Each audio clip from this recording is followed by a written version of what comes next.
On Monday night, May the 11th, 1970, an F5 tornado sliced a chunk out of Lubbock, Texas.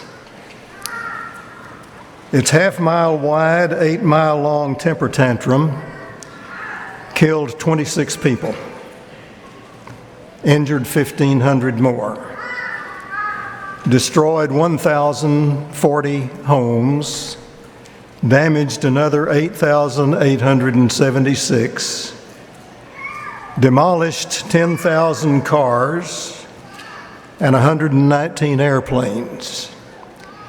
It racked up the largest dollar damage of any tornado in United States history up to that time.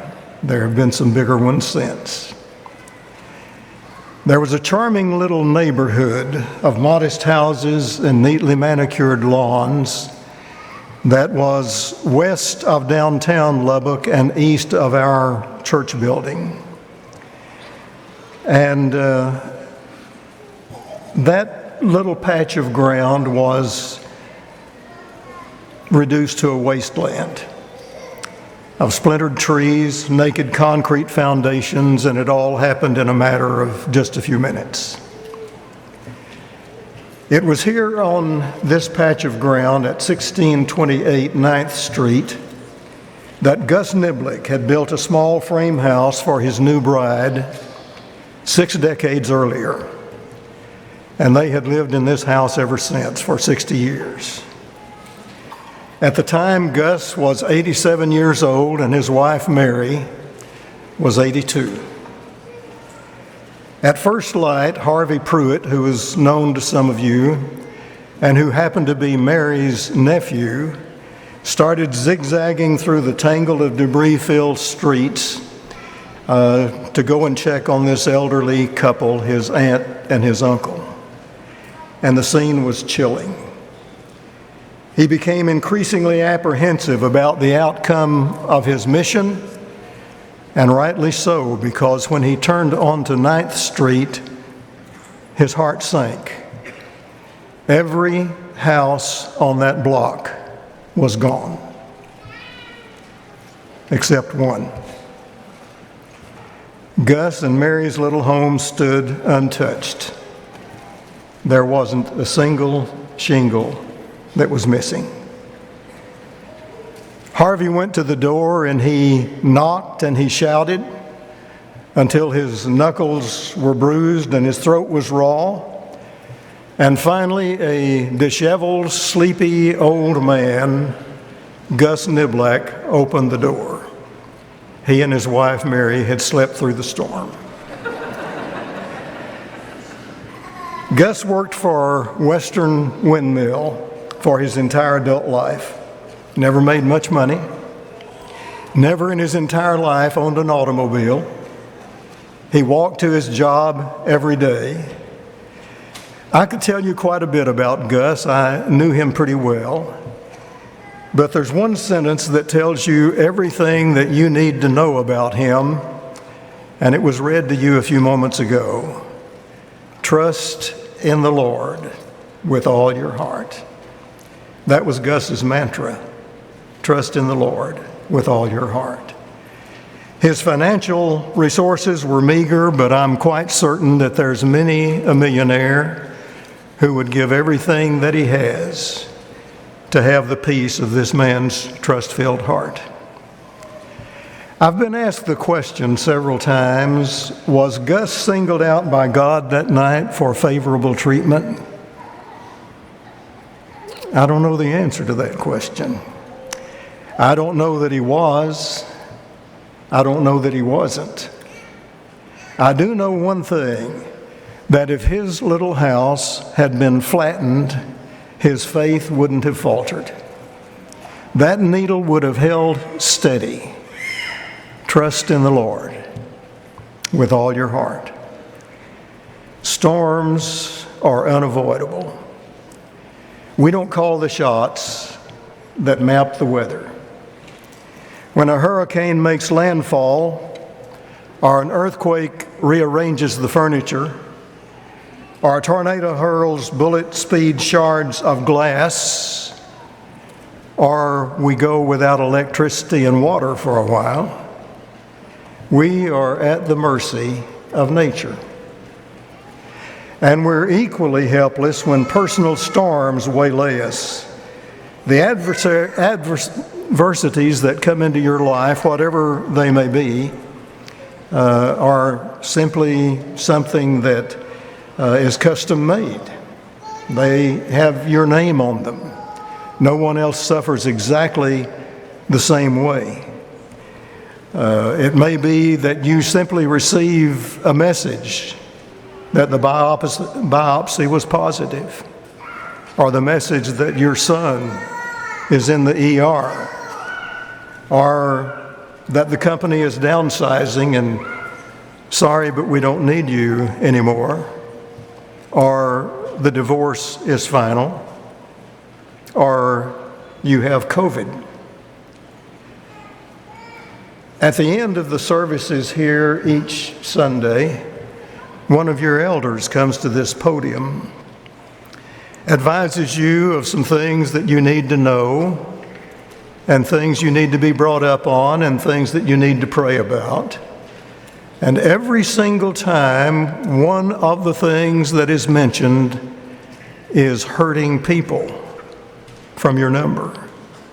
Some who are sick, some who are sorrowing over loss, and they're asking that you pray for them. Those needs are real, those pains are real, and they're deep, and they hurt. When storms strike, there isn't any place to hide. There is a remedy if we can latch on to it, and it's not easy to do. Trust in the Lord with all your heart. Maybe you remember how Jesus one night needed a break. It had been a busy day. He had been nonstop teaching and healing, and he needed to get away from the crowd, and he said to his disciples, "Let's go over to the other side of the lake." And so they got in a boat, and off they went. And before you could say it looks like rain, they were being pounded by an ill-tempered squall. And what was Jesus doing? Like Gus Niblick, he was sleeping, catching some Z's. And the disciples stewed while he snoozed. They wondered how in the world he could sleep while they were strangling on seawater. But they learned one thing that night. They learned that if you get into a storm, it's really a good thing to have Jesus in your boat. And so they hollered, "Help us." And Jesus woke up and he said, "Be still." And the storm stopped. You may be in a teeth-rattling storm of your own, I don't know. But it could be that the water that you're treading is rough and it's deep and it's cold.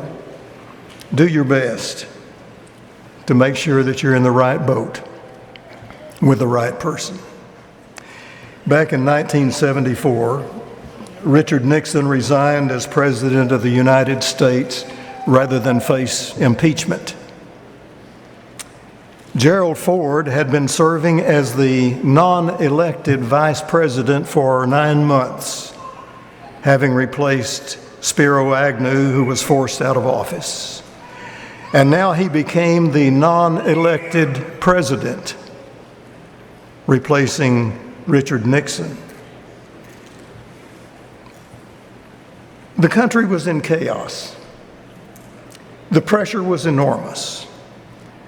President Ford's wife, Betty, was quietly coming unhinged. 1 month after the inauguration, she was diagnosed with breast cancer. 4 years later, she entered therapy for alcohol and prescription drug addiction. President Ford had memorized the King James Version of Proverbs 3, 5, and 6 when he was just a boy. And the King James Version runs this way: "Trust in the Lord with all thine heart, and lean not unto thine own understanding. In all thy ways acknowledge him, and he shall direct thy paths. And these words became the guiding star of the President and First Lady. In an interview with Marlo Thomas, Betty Ford said, "There are periods in life when we realize more than ever our life is not totally in our control. I always look to God. It provides a sense that no matter what happens, you'll be okay. That you will ultimately survive any crisis, any horror, any difficult time in your life." When Betty was a teenager, attending Central High School in Grand Rapids, Michigan, she haphazardly whipped a routine together for the annual variety show. Her mother was there. And after watching her act, she told Betty on the way home, that she should not perform anymore unless she was going to do it to the best of her ability. And Betty said, "These are the two ideas that form the bookends of how I approach things. If there's something over which you have control and to which you have committed, you must do it to the best of your abilities or not at all." She said, however, when something unexpected happens over which you have no control, you must have the faith to trust that something greater than yourself will guide you. It's good advice. It's not easy to follow, but it's good advice. People, trust will always be tested. I'm going to say it again. Trust will always be tested. A uniform does not tell you if the person wearing that uniform is a fighter or a coward. Even the soldier inside that uniform doesn't know if he'll stand and fight or turn and run until he faces the enemy and sees which way his feet are going to move. Trust is not tested by going to church and listening to sermons. That's long-suffering. That's not trust. Trust is tested in battle. You see, it's only in struggle that you find out what you believe and how deeply you believe it.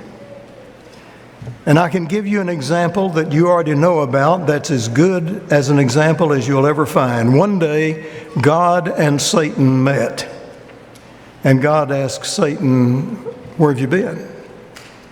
And he said, "Been going to and fro upon the earth." And God said, "Have you considered my servant Job? There's no one on earth like him.